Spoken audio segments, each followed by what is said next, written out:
This hour of broadcasting brought to you by TwoWayRadioCenter.com, a Motorola value-added reseller.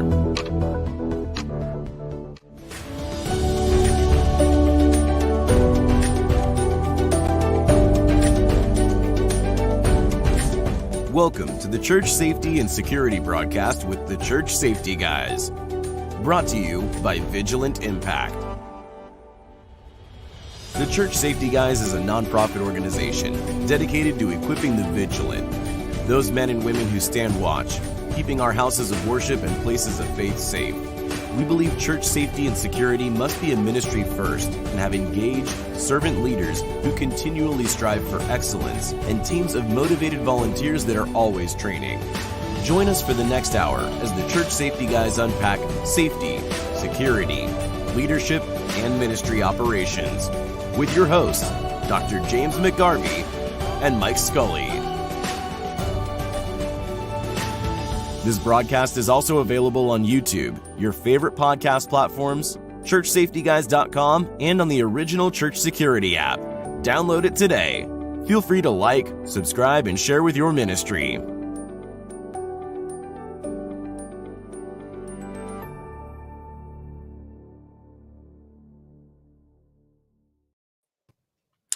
Hello, welcome to the Church Safety and Security broadcast with the Church Safety Guys. I am James, and once again joined by my co-host, Mike. How are you, sir? Happy Sunday, flying by the seat of my pants again. As usual lately, I don't know what it is, but I think part of it's trying to shove so much into a single day. Yeah, a single day. Or yeah. In your case, a single week. Yeah. I mean, you've been in 9 states in a matter of 3 days? Yep. Yeah, I actually, Wednesday? I got up early. We have a thing in our family that if it's somebody's birthday, they get to open up presents midnight before. Oh, so that's a fun one. So my son woke me up at midnight on Wednesday. Wednesday was his birthday, and he's like, "Hey, it's my birthday. I want to open presents." So he opens presents, and I'm like, I need to go to bed. I need to go to bed. Yeah. So I think I was, for some reason on Wednesday, I was getting up like at extra early. So I got up at 4 a.m. and started working, went to work, was in meetings all day, went to church, was in meetings all night at church, got home, went to bed, ended up going to bed at midnight. And then 3 o'clock Thursday morning, got up, got on a plane, flew to Los Angeles, was picked up by my oldest daughter, and then drove from Los Angeles back to Columbus, Ohio, and got back into Columbus yesterday at 3 a.m, 3:30. That's crazy. I'm a road trip guy and I love the road, but that's crazy. And this is even funnier. So I went to bed, right? I'm getting into bed, and my wife says to me, "Hey, somebody needs to take Kari to her job in the morning," Kari is my youngest daughter. So I'm like, okay. Yeah, exactly. I'm like, so, and she's like, you're my middle daughter sometimes will take her. And so she's like, she's got to work, she can't. And I'm like, okay, fine. So I knew I've been married long enough. And those of you that have been married or are married that are listening know that when your wife suggests something like that, there's kind of a reason behind it. Voluntold. So I'm like, okay, I'm like, all right, hun, turn off your alarm. I'll set mine. So I went to bed at 3:30 Saturday morning, and then got back up at, I think it was 8 to take her into her job. And she works for this little, like Smoothie King type Panera place. And so I dropped her off, and I came back, and I said, when I got home, I said, I'm not picking her up. There are several other people in the family that can do that have driver's license. I'm going to bed. Yep. Get some rest. And I ended up picking her up. But, once I got home, I'm like, okay, I'm going to lay down. I'm going to sit down on this couch, because we were all together. Like the 6 of us are my family. We're all together. We hadn't been all together in probably close to a year. So, we grab pizza, we're watching a movie, and the next thing I remember is my kids are all like laughing at me saying, "Dad, wake up and go to bed." And I'm like, why are you being hard on me? Like, I literally have had probably 6 hours of sleep in the last 3 days. So I am for punishment. Yeah, I'm running on fumes. And then today, of course, was a great day at church, and we had we had a couple of things going on, and then a few church meetings afterwards that for some reason, I'm not sure exactly why, the pastors that I like to hang out with as friends like to give me responsibilities. We're on the verge of appointing a couple new elders, and so I'm trying to network and build inroads and make sure that they're familiar with and understand the security program and what that looks like, and ahead of their appointments. So it's interesting. It is like today, we talked, and our guest, I talked a little bit with our guest last week about this, but we're looking at moving into using another facility. And so, we're going through that. And so now, I'm involved in that process of trying to figure out, how do we use the building? How do we do this? How do we make it more secure? Because it's not, and, so doing assessments, different things like that. So it's been interesting, but it's, it's nice when I stop and think about it. It's been a blessing, and it's nice to see that God is working and using my family, and, we're excited. So it's a tired excitement from being involved in ministry. So, well, here we are, end of October already, and heading into the 2 final months of the year. So I know a lot of Christmas pageants and musicals and all sorts of things are ramping up, and different sorts of practices and more use of the buildings and things like that. So we will certainly cover some of that with tonight's topic. So it's getting busier, and I'm sure we'll be unpacking some more things about preparation for the busyness of the holiday season and what that looks like. For sure. So if this is the first time you've found our broadcast, or first time in a while that you've joined us, welcome. We have more resources at our website, which is churchsafetyguys.com. And we usually try and do this broadcast live on Sunday evening, usually about 7 p.m. Eastern Standard Time. But then it gets uploaded to all the other platforms where you can access it at any time. Through Apple, and also our church security app. You can stream stuff anytime. And then also we do have a patron account where you can go and sort through past episodes and listen to past guests that we've had on, and that sort of thing. So if you're watching this on YouTube, on our YouTube channel, which is just Church Safety Guys, you're welcome to click the like and subscribe button, and that helps us as well with all the algorithms and everything else. And then, as always, if there's a topic that you'd like us to talk about or cover, and we can do that, and we can talk about it, or have a guest come on, we're happy to do that. So we're very much interested in helping you and your ministry, and continually coming out with resources, which we've got one. I'm in the middle of processing it with Amazon today and tonight. But the 4 Pillars of Church Safety and Security, that's a brand new book. Yep. New book, coming new out. Series, total hot off the everybody's press. Like, what in the world? How do you guys how are you putting this stuff out? And literally Mike and I talked about it, came up with the idea, and I typed it out on a plane. So on one of my plane travels, I was like, hey, you know what? This makes sense. So that is out. That's going to be available on Amazon, and we will actually, we're going to do a fundraiser with it here in the next couple of days, starting in November. So stay tuned. You'll hear some more info on that. But basically, there is a church in Florida that was impacted by a very large community that was impacted by Hurricane Ian. and we are going to partner with that church to provide a portion of the money that we take in from those books. So if you are interested, please grab one of those books, and a certain percentage of that will be donated to that church and ministry. And they're doing a fantastic job in the community.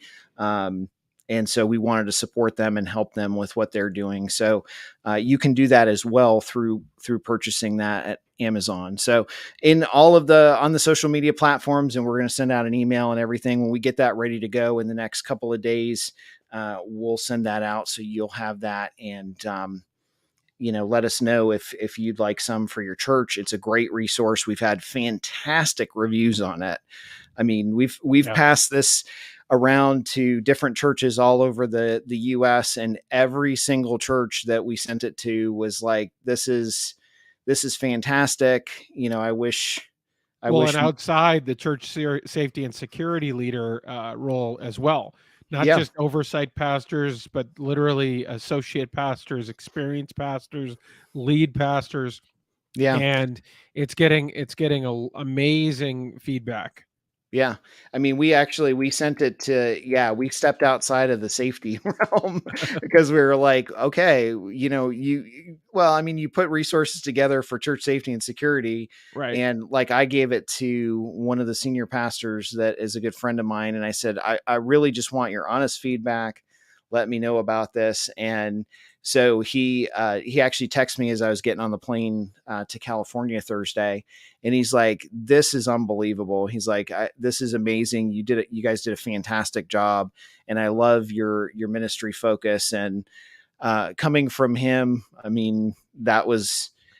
I don't even know what to say. Like, I really appreciated it, but at the same time, like, he doesn't just throw compliments around. And so I knew that he would give me honest feedback if there was a problem, or, maybe my theology was off, or, our thoughts or whatever. And he was like, no, he's like, this is a grand slam for ministry and churches. So you want to check it out. You don't want to miss it. And it's an easy read too. I think it's not one of the more complex procedural detailed steps. Nope. And you got to memorize this or take notes. I mean, don't get me wrong. We have books like that from our leadership series that you definitely want to take notes, but this is one where you can read along, get the devotional. We have a companion devotional that's going to be coming out as well. Yep. With that. So I think this is small group style. This is take your whole team through this over a season, and really use this as a way to open up conversation with your team, a way to establish the cornerstones, the pillars, as we call them, of this ministry, and what you need to do to support this as a ministry and continue your operation. Yeah, definitely. And it covers the core pillars of the church safety guys, which is ministry first, engage leadership, operational excellence, and always training. So we do a deep dive into that, but it creates a roadmap in a way that is very, like Mike said, it's very easy to read, very easy to go through, and just a great resource for folks. So, well, and you picked up on something there by talking about it. We started with these as our tenets, as our pillars of our identity as church safety guys, as a ministry, as a nonprofit, as what we do to kind of go out there in the community and around the world in this type of service and ministry. So that started with where this came from. And we were talking about that from a concept of defining who we are and messaging who we are. And really, it's more than a marketing slogan. It really was our core identity, and realizing that what makes us and our core identity what it is really what makes a solid ministry in this type of service. So whether it's safety and security, or other ministries, these pillars do apply. And so we realized that we could take our messaging and apply it in a broader sense for ministry in general, and use them as a building block, as that foundation, or as we call them, the ingredients for a successful team. Absolutely. And I definitely I definitely agree with you. I mean, I don't think you could say it any better. So, so fun stuff. But yeah, so we have that coming out, and then we also have the companion devotional, and we have a few other things that we're working on as well. So always something in the background, never a quiet moment. And also, you have an opportunity now, if you're listening, to jump in and get tickets for our 2023 conference. That's going to be in St. Louis, March 11th, in O'Fallon and Missouri. And tickets are available. You can go to our website. You can go to churchsafetyconference.com, and we've got some great speakers lined up. Great day, and just looking forward to meeting folks. We've already had a ton of churches reach out to us and say that they're bringing their team and they want to meet Mike and I. And I can honestly tell you that we're still blown away by that folks want to come out and meet us, and we don't take it lightly. We are honored that you guys want to spend the day with us for learning, and it's a tremendous deal. I think this is due to absolutely. great sponsors, and the First Baptist Church in O'Fallon. They have helped underwrite this conference in such a way that is even more affordable than ever before. And when you bring your entire team, there's even additional discounts off that and lunch. So yeah, it's included. So it's the best deal going around. We certainly, and if they're listening, we love you guys. We certainly couldn't do it without you. And I love their heart. They love our ministry. They've been involved in our ministry and supporting us and what we do. And they really want to reach out to the community and provide this as a ministry to the community. And so we worked for a long time trying to figure out the best way to do this and to get the speakers there and get the topics and everything nailed down. And so it's nice to see everything come together, but it's definitely, check it out. And like I said, there's more information on our website under the events. And I have a feeling that tickets are going to go really fast. So March is not too far away. So if you have that chance and you're interested, definitely check that out. And if we can help you with that at all, let us know. So, all right, so let's jump into the topic at hand and bring our fantastic guest in. Our multi-time guest. I mean, if there's an award for most frequent guest, I think you're up there towards the top. So I'm honored. That's exciting. You're also one of the most fun to have on. I will say that. It's always fun talking to you. You were talking about your church service today and your wife, and when they ask a request of you. Oh, yeah. So it was funny because today the pastor said in marriage, you only need to know 2 words. Yes, dear. I thought you were going to say yes and yes. No, yes. So if you learn those words, he said he promises you will have a good marriage, no matter how long you've been married. Yes, dear. That's probably a fair assessment. I thought it was. I kind of liked it. My husband just kind of rolled his eyes, but I thought it was great. That's great. Well, good to have you back, Dhea. It's always, we enjoy having you on, and honor. I'll let James tee it up. Okay. Sure. So we're wrapping up a month of talking about children's ministries and specifically, I always love having you on for your insight, because you see, places of worship across the board and you see trends and different things like that. But then you always have some interesting and great perspectives on, covering and protecting kids ministries and ministries specifically versus just, I know a lot of times, like, we'll have churches reach out to us and say, insurance company, I don't want to talk to my church insurance company. And I'm sitting there and I'm like, well, I want to talk to my insurance, my insurance agent, because she does a fantastic job and you love what you do and you're an awesome blessing. And that definitely shows. So, but I want to jump in. We can start with that, with the idea of just doing things and taking steps to protect our children's ministry, because a lot of churches, that's the next generation. That's what we focus on. So what are your thoughts, or some best practices on what churches can do to make sure that those ministries are kept protected and safe?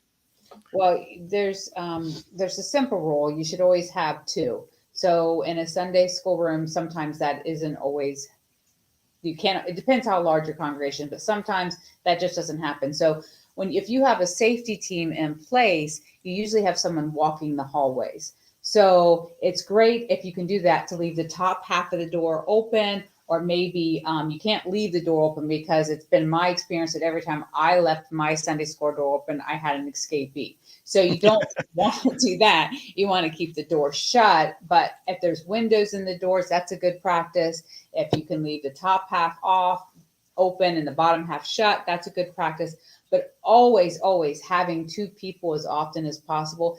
And that second person, it doesn't have to be, an adult. It can be someone who's 16, 17, or 18. They just have to know the difference between right and wrong. So they would know if something was happening or occurring and that doesn't look quite right, then they would know, hey, that's not right. I need to go get help.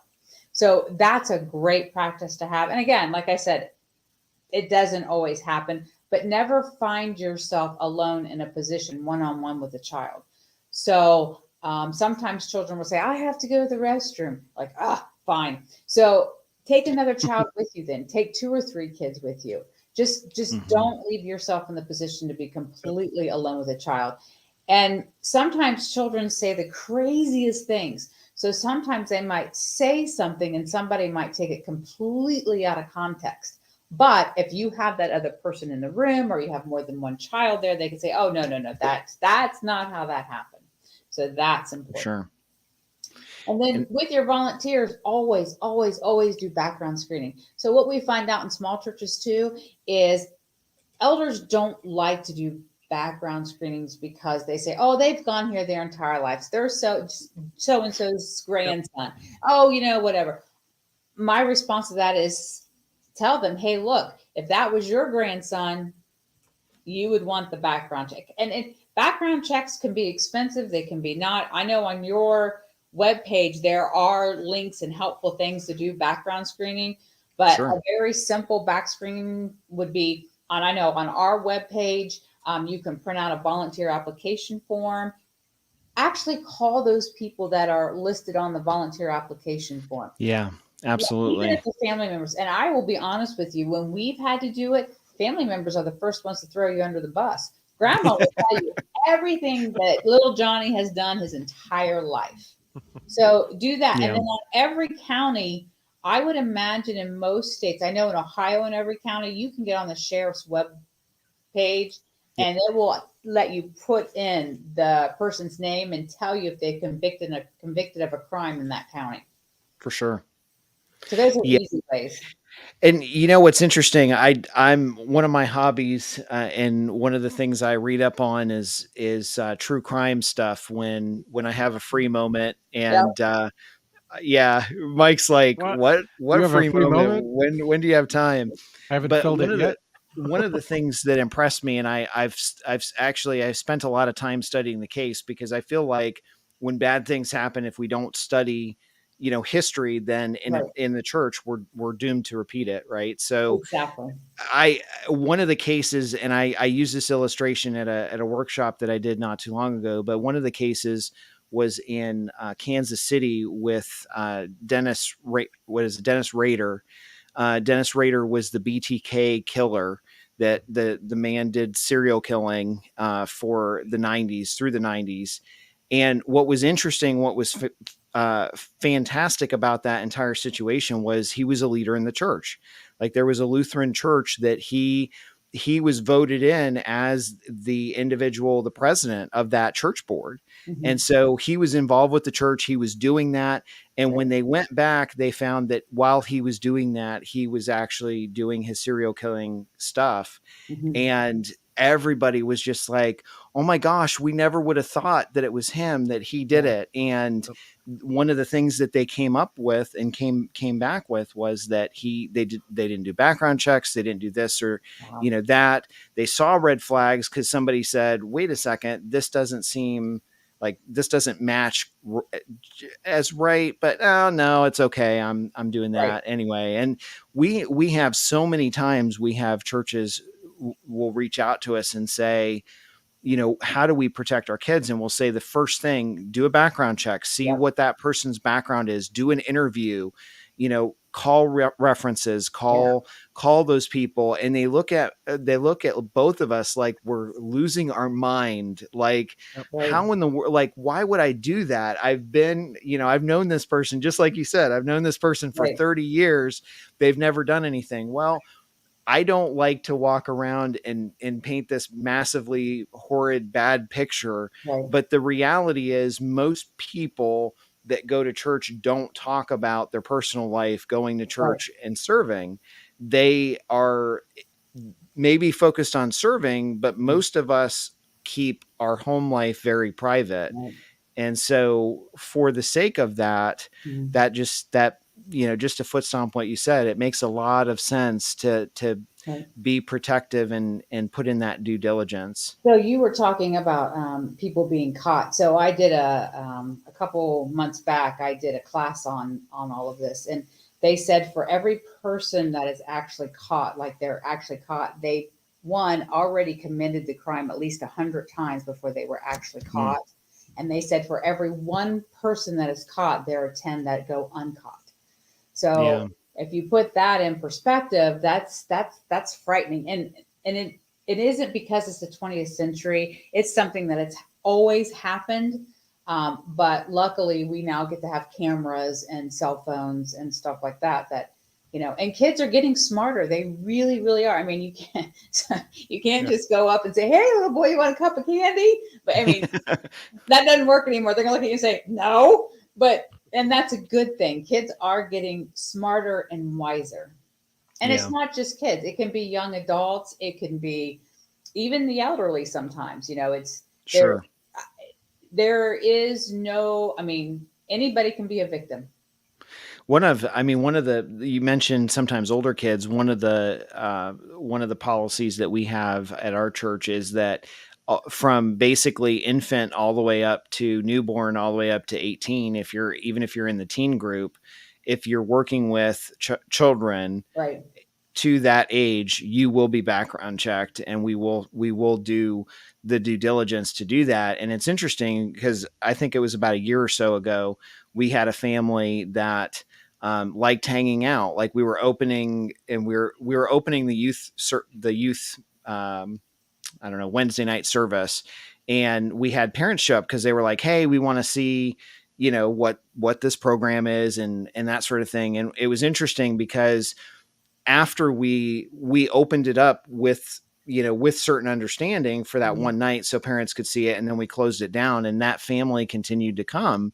And at one point I grabbed one of the leaders and I said, okay, this is it was the second or third night. I said, the first one we opened it up, but now they're coming, and I know we haven't done a background check on this person. So, what's next step? Because they shouldn't be in here. Like they should either, if they want to serve, let's get them a background check. Absolutely. Let's, put them through that process. Right. Otherwise they need to go sit in the main service and not be hanging out with the kids. And so that leader said, you know what, I'll go talk to him, and they addressed it. And I'm very thankful, in our church, I'm very thankful for that type of response where it's very much supportive of, the concepts and ideas versus I know a lot of churches listening have struggles with that because, it's like, oh, we're in a small community and we know everybody. And so but you don't. So yeah, absolutely. It's always the quiet ones, right? So, but on that same token, so getting volunteers are hard, and now we've just scared all of our volunteers. So yeah. But the church needs any ministry, not just churches. Any ministry needs volunteers. It's the only way we survive. Just do your due diligence. Yeah. I mean, we did, there was one individual I reached out to actually this week and asked to help with our safety ministry. And I commented in passing, I said, we background check all of our safety folks and all of our children's ministries. That's just across the board. And he actually pulled me aside and he said, "Hey, I just want to let you know, when you do my background check, you're going to find this." And so he told me this whole story, and I was like, and it wasn't something in his background that would preclude, like, we wouldn't preclude him from serving because of that. It wasn't a real serious thing. It was a lack of judgment and foresight. But it was interesting to me. That made me want to have him more involved, because he was honest with me. Like, he took the initiative to say, "Hey, I know you're going to do this, and this is what you're going to find." And, at that point, so, and we've talked about that in the broadcast before with some of those background folks that, not every red flag is necessarily a no. It just means that you've done your due diligence to make sure that person is in the right ministry and should be with. So James, real quick question. So when they do a background check, let's say it's the whole year, and they did a background check in the fall of 2022. So now it's the fall of 2023, and the youth group is getting ready to start back up again. Wouldn't you suggest they redo background checks all over again on the people they have there, or no? I mean, I would like to see it every year. I mean, I don't know if, I've talked to churches that do it every 2 years, every 3 years, and here's the thing. To me, I kind of look at it like, as doing it is better than not doing it at all. Right. But at the same time, we respond, and I'm the probably most senior medically trained person at my church for emergency medicine. I've responded to situations where individuals have passed out. They're on heavy medication for one reason or another, and the doctor prescribed it, but for some reason maybe that medication does something else, right? So maybe they were prescribed antidepressant medication for an earache or something that medication also helps with. And when I assess that patient, and I'll say, "Hey, tell me what kind of medication you're on, so I know, because I'm trying to treat you and trying to get the ambulance here to treat you," that they're just like, "Well, I'm not taking anything." And then I'm like, "Okay, I know that you're taking something because you have high blood pressure. You just collapsed, So, and that gets me every time. And how I relate that to the background check piece is, we all make mistakes. Like, we in the church realm, it just feels like we've gone from absolutely no transparency to today. And it's like, wait a second. I don't care if you're taking an antidepressant. I really don't. I'm trying to help you medically right now. And we're all on medication that we take for one thing or another. And to me, it's the same way with background checks. It's like, we've all made mistakes. Some have been caught, obviously, some haven't. Some were years ago, some were more recent. But the reality is, trying to create, I think it's more important to create a culture of honesty and transparency, to say, "Look, here's what's going on. I'm going to be honest. I struggle with this or that, and maybe I shouldn't be in this ministry," because again, that helps us be better and do better, and mitigate some of that potential. So that's, in a nutshell, that's kind of my perspective on it. But honestly, does it ever hurt to do a background check? No. But you know what? The folks that think something's going to immediately get caught.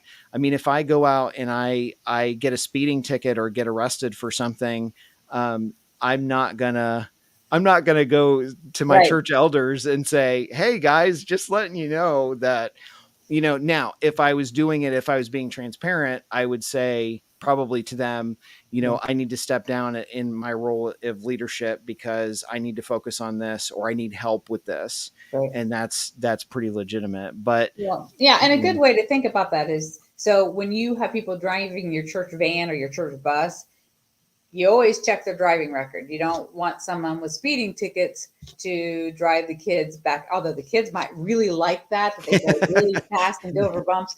But you would always do a background check or the check on their driving's license before you let them drive. Same thing, before you let someone sit in the seat in ministry with children, you probably should do a background check, most likely. It'd be a good idea.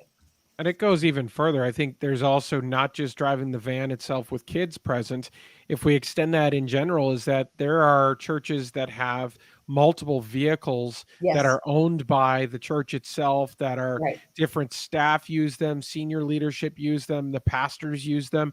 There's times where certain higher profile churches have their security team driving their pastor in a vehicle provided by the church. Well, that has to be make sure that it's maintained, kept under the policy for your insurance. So there can be an entire fleet that some church has to maintain and look at, not just necessarily the individual driving records of somebody who's driving the kids. Well, and also we find out a lot of times our ministries will share vehicles. So like we might have First Church of Dublin and they have a van, and the First Church of Hilliard would like to borrow the van. So how do you do that? Well, insurance always follows the vehicle, but what about the driver? So if you're letting somebody, another ministry in your first stop, your insurance has to allow this. So, but if your insurance allows this, I'm saying there's my thing. And so if your insurance lets you do this and you let another ministry use your vehicle, treat it as if it's your own ministry. Do the check on their driver's license, because if they have 3 speeding tickets, you don't want them borrowing your vehicle, because if they crash your vehicle, you're still going to be responsible. It's still your vehicle. So, so I know here in Ohio with Brotherhood, we don't have a problem with ministries sharing vehicles if you can call it an outreach ministry and you do check the driving record. So we ask, no matter who's driving it, we have to have the driver information to do a driver's check. So, you do that. Just because somebody else is using your vehicle doesn't mean you're still not responsible. You are still responsible for what that vehicle does. Absolutely. And I think that takes it into the realm of safety and security, in the sense that when you have vehicles under your care as a church, it can't just be left up to who drives that the most, who happens to use it, who maybe even facilities picks that up as something that's under their care as well. You need to be looking at that from a safety and security perspective and say, okay, if you're transporting members of your church and this is not in good repair, or somebody who's driving causes a problem because they drive poorly, there's a lot of safety concerns, especially when you're out on the road.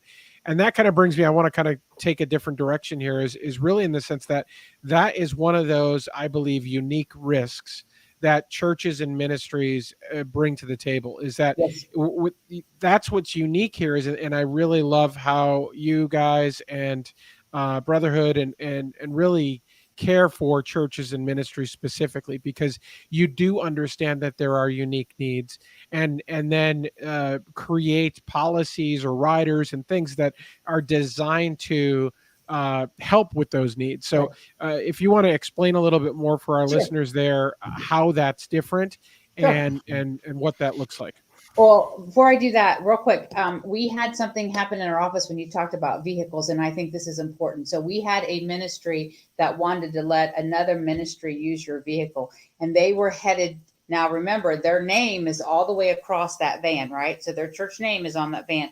So they were headed downtown to a political rally, and I said, stop. Your name's on that church van. So when you're down there at that political rally and somebody sees your van sitting there, you could lose your nonprofit status, because you're not allowed to divulge in political. So that was a whole new thought of that they never even thought of. They thought they were just helping. But if somebody wanted to be mean and nasty about it and say, hey, First Church's van was sitting down here at that political rally, all they'd have to do is call that in, and then they would lose their nonprofit status. And I don't know if it's that way in every single state, but I know in Ohio, they are very clear about nonprofit ministries getting involved politically. They do not like it. So there was that. So I think the fine line there is if there's voter registration angles, that gives you a potential out around that, but it's a fine line. Yeah, this was not that. This was really something, they were backing something that I thought, you know what, that's church has no business doing that. And that's a call they needed to make. So with that, with your church package policy, so anybody can insure a building. So first of all, how many times did Jesus actually preach in a building in the Bible? So think about that. And the few times that he did, he turned over tables. So a building is just a building. And I think I heard that in John 16, maybe was the first time the word church is actually mentioned. And actually church is actually a German version of it. So it isn't even church as you and I know it. So when you talk about your buildings, they're just buildings, and anybody can insure a building. So you could go to State Farm, Nationwide, you name it, they can do it. But when it comes to your ministry, the most important side is the liability side. So on your liability side is when you're going to protect your volunteers, you're going to protect your directors and officers, your religious freedom. That's the liability side, and that's where you need to be careful. So when you get your insurance policy, the first thing you need to look is the very top of it. Does it say business owner's policy, or does it say ministry policy? That's a huge, huge difference. Now, it could be a business owner's policy and have some ministry stuff in it, but I guarantee you it's still not broad enough. So ministries are called to advance the kingdom. They can't do that if they're constantly wondering, oh, can I do this? Am I liable? Am I going to get sued? If you have a ministry policy and you talk to your agent, get them on the phone. That's why you're there. They're there for you. Find out, okay, can I do this? Can I do this? Most ministry policies will have something on it called special events. And that allows you to advance the kingdom and get involved as long as you call it an outreach ministry. And it will protect your volunteers. So when you have somebody who's working for you, that's workman's comp. But when they're volunteering, that's a whole different coverage. And so it takes under a whole different kind of coverages to cover them. And that's a good point to kind of bring up, Dhea, is I think we often have folks that have asked us from a perspective, well, I'm a volunteer. I'm not paid by the church, so I'm not employed by the church. Right. Therefore, I'm not necessarily falling under certain states with workers' comp. But let's say, heaven forbid, something does happen where I have to intervene and I'm injured pretty significantly, enough where it requires a hospital stay, requires a recovery period, etc. Sure. That volunteer could potentially be out of their day job because of their service to their local ministry. How does Brotherhood and how do you guys work with something like that? And again, that's a lot. You're going to have to ask your agent these questions. So what you're looking for, first of all, on your ministry policies, make sure you have something to cover your volunteers.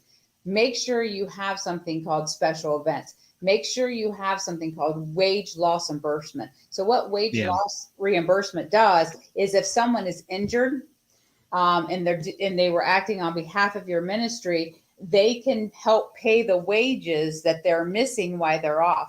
Now, they have to prove that those are the wages they've got. And remember, we're not a medical insurance company, and we're not going to put somebody in a better position than they were before. But my goodness, they were kind enough to help us with our ministry. It's the least we can do.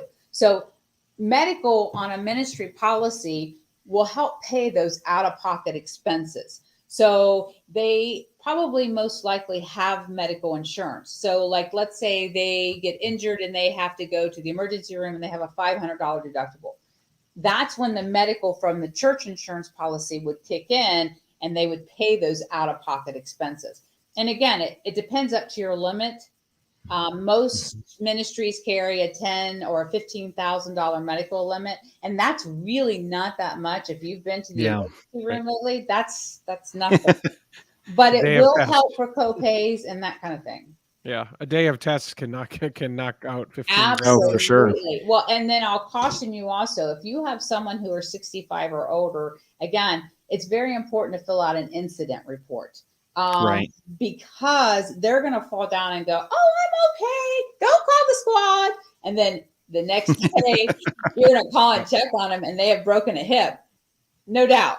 So always get an incident report, no matter when it happens, where it happens, just get an incident report. And an incident report is really easy. Just, you can print them off our website, and I think you guys have those on your website too. And just tuck it away until you hear from them again. No, that's important. I was just going to say, we had a guest and his wife helping with our vacation Bible school one year. And the wife tripped and missed one of the stairs coming off of our stage. And she fell into, we have like a stone wall. She kind of fell onto it with her arm. And she was like, no, I'm fine. And we bandaged it up, and something just didn't, I had bells going off in my head, and I'm like, no, you need to go get checked out. Well, it turned out that she had broken her wrist in 2 places. And, she was in her 70s helping her husband. And, she was like, oh no, it's fine. She had a high pain tolerance, and she ended up having to have surgery to reset her wrist. So, I mean, accidents happen. If we spend as much time helping our church and supporting it and being involved in ministry in the community, you can't avoid that stuff, but you do need to know this is how we should handle it to make things easier and to protect be protective. Well, and in that same token, so I find that as adults, we get embarrassed when we trip and fall. So our first instinct is go, oh no, I'm fine, as blood's dripping off of us. No, I'm fine. But always get the incident report, and ministries should always follow up the next day. No matter what they tell you, always follow up the next day just to make sure they're okay. Even if it's a child, follow up the next day. Yeah. Oh, that's great. For sure. And, doing that, it's not, and that's why we started doing incident reports, so that the pastors don't get blindsided Monday morning, because somebody always calls the church office on Monday morning. Monday, no claim happens Monday to Friday, 9 to 5. Never, ever. So no, never. Well, I want to go one other. We're starting to run out of time here, but there's a couple other spots that I feel like it would be good to cover.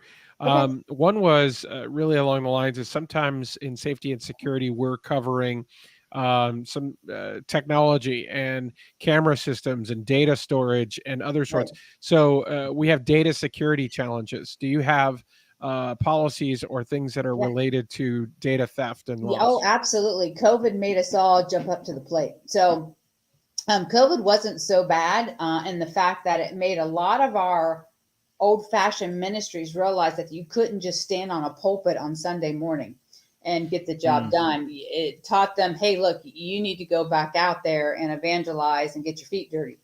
So with that and COVID, a lot of ministries went to an online platform. And these online platforms aren't just to your ministry, because once you're on the web and you're out there, anybody can tap in. So a lot of insurance companies, especially ministries, develop something either called cyber, or there might be something called media. All of those need to be in place. And again, that's where it comes to asking your agent. Call your agent up and say, hey, look, am I protected? So they say, oh yeah, sure. No worries. You're protected. Say, tell me how I'm protected. Tell me what my limits are. Tell me how I'm protected, and give me an example. Yeah, that's important, especially, I mean, if you have camera systems that get hacked, get access because it's on a public cloud, any number of things, and then you have sensitive information that then leaks out. At that point, there's potential liability as a result of not protecting your data. Well, and you better have religious freedom on there too. If you're going to go onto an online platform, even us talking here is we could offend somebody. So you better have religious freedom in there, so that when you do say something, you're covered. And it's sad that our society has come that we have to have religious freedom on our package policies, because we're ministries. What do we do?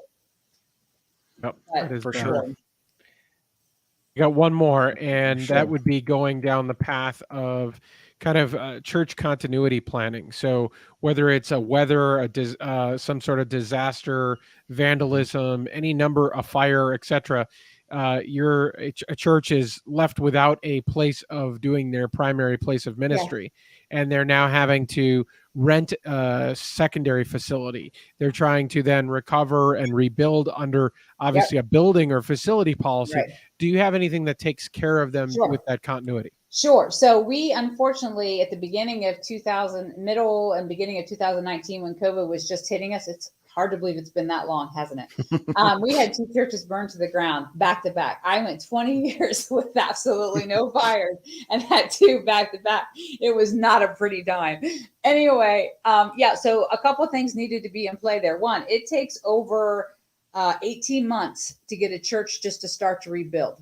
So you got to remember, you've got to get rid of the debris. So you have to have debris removal. You've got to have somebody redesign the building. You've got to break ground again. So 18 months is what it takes to get a building, if it burns to the ground, just in the starting stages.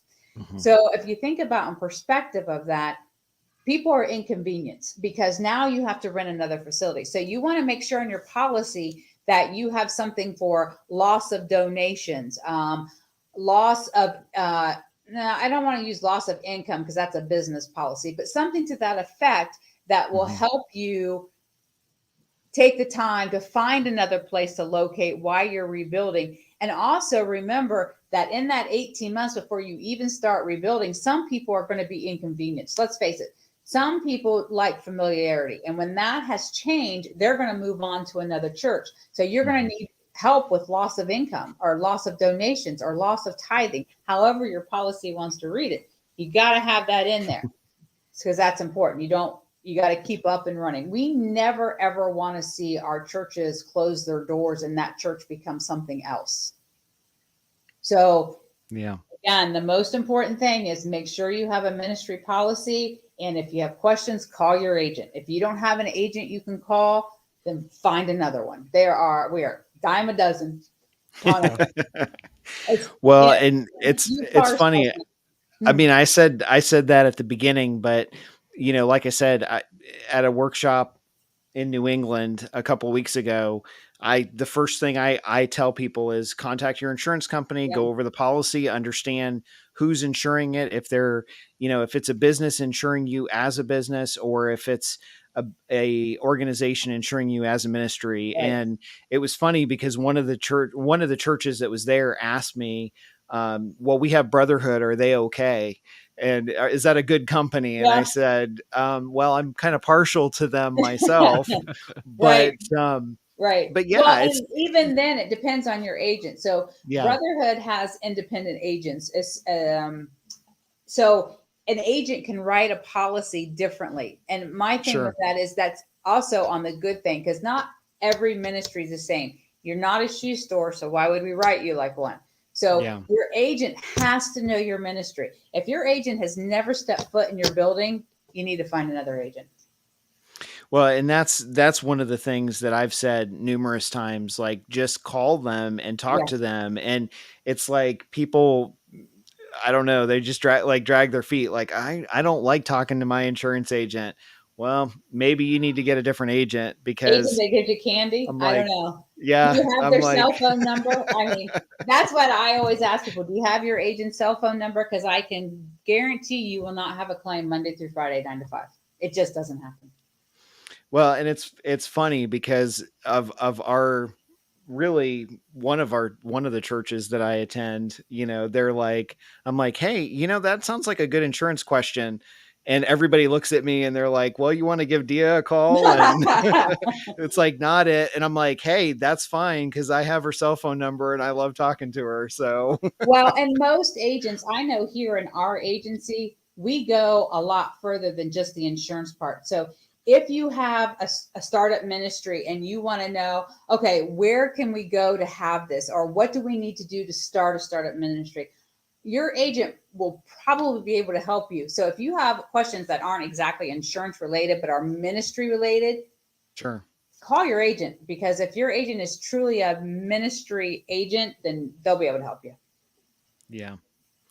Well, and again, like I said before, you guys see trends that a lot of Right. times we don't typically see. I mean, we see, like Mike and I see a lot because we work with churches, all through the week and Right. on the side. But at the same time, we see trends on a larger scale where you guys see like operating trends and more ministry based stuff Right. like that, to be able to say, hey, let's not, Right. make this suggestion, handle it this way, because you know that that has less liability less liability than this or Right. that, so it And works out well. ministries are called, like I said, to advance the kingdom. Wouldn't it be nice if they could just do that instead of worrying about everything else? I'll tell you, I'm 100% more comfortable with it because Yeah. everybody. It's funny because people on my safety team or people in our church are always like, how can you do that without worrying about liability? And I'm like, you know what? It's not that I never think about it. There's a Right. difference between never thinking about it and Right. worrying about it. Right. It's that, we just have a really good foundation and a really good Right. ministry that helps us. So I'm like, I'm not, I'm not worried about, something happening because Right. I feel like we're prepared and we're ready to go if something should happen. And So that think takes a lot about of that stress in out. perspective. So think about Jesus in the 2.5 years that he was out doing what he was doing, and the things that he actually did in today's world, how that would impact some of the liability side. I mean, he could be in Sure. trouble in a lot of aspects if you look at what all he did. I mean, wow. Politically incorrect would be the word for that, but Yeah, flipping over some tables in the temple yeah, might that would have not some go well in today's results. world at all. No, or even talking to the well, talking to her and asking her personal questions and stuff. They'd be like, "Whoa, You might have a it's all safety good." team member come over and Yeah. put their arm on him Oh gently yeah. and say, No. "Sir." Yeah. Yeah. Or just walk into your house nilly willy. Hey, I'm here to preach to you. What? It'd be pretty cool though. Yeah, exactly. Yeah. Well, we are just out of time almost here. Nice. We just have to wrap. But no, it's great, and Yeah. appreciate you going down the couple questions I know we've had in Yes. the past Oh, that we absolutely. hadn't covered before. It's always unique. What I really love, Dhea, is that I think a lot of us sometimes look at insurance from a standpoint of a necessary evil, but I Right. think you elevate it to kind of a trusted partner status, both with Yeah. Absolutely. James and others. And I think that's what makes it different. When you can partner with your agent, Yep. when you can partner with your carrier to understand your operation Right. and your ministry in such a way that you're actually taking a step in a further direction to protect your people, Right. that's important. I think that people angle is what makes you guys unique, and certainly Thank helps you. to deal with those unique risks that we We have. try. Thank you. Yeah, Yeah. it's important always. It's God's world. Amen. For sure. Well, again, thanks for joining us, Oh, and absolutely. we Honored. definitely appreciate you hanging out with us. It goes so fast. I was like, time's already Yeah. up. No. Let's It's fly. always an honor and always a great time. Thank you so much. Thanks for coming. Thanks. All right. Bye. All right. So again, if you're watching, you're welcome to visit our website at churchsafetyguys.com. We just had Dhea Simpkins on with Thomas Alexander Insurance, and one of our ministry partners, and certainly a great resource. You can visit their website, and we actually have the link on our webpage as well, as a ministry partner for them. Even if you're not and I will say this, but even if you're not in Ohio, where their office is, Dhea does a fantastic job, and her office does a fantastic job of trying to partner you with the right person. So even if you're not in Ohio, she oftentimes can walk you through situations or can refer you to somebody in your state. So definitely worth checking out if you have a simple question, and definitely emphasize just the communication piece. Communicate with your agent, because sometimes a simple text or simple phone call is easy to instill peace and not be worried about ministry or something happening. And that can go a long way in just building a good public perception of ministry and perception of safety. I mean, if you're walking around and you're not worried because you have a good partner on your side, then you're going to respond differently and do the best you can without having to worry about that. So we will be back next week. We'll be talking about some other topics. And as always, if there's any questions or anything we can help you with, feel free to visit us on our website at churchsafetyguys.com. And we will talk to you next week. Take care. God bless. Have a great week. This hour of broadcasting brought to you by TwoWayRadioCenter.com, a Motorola value-added reseller.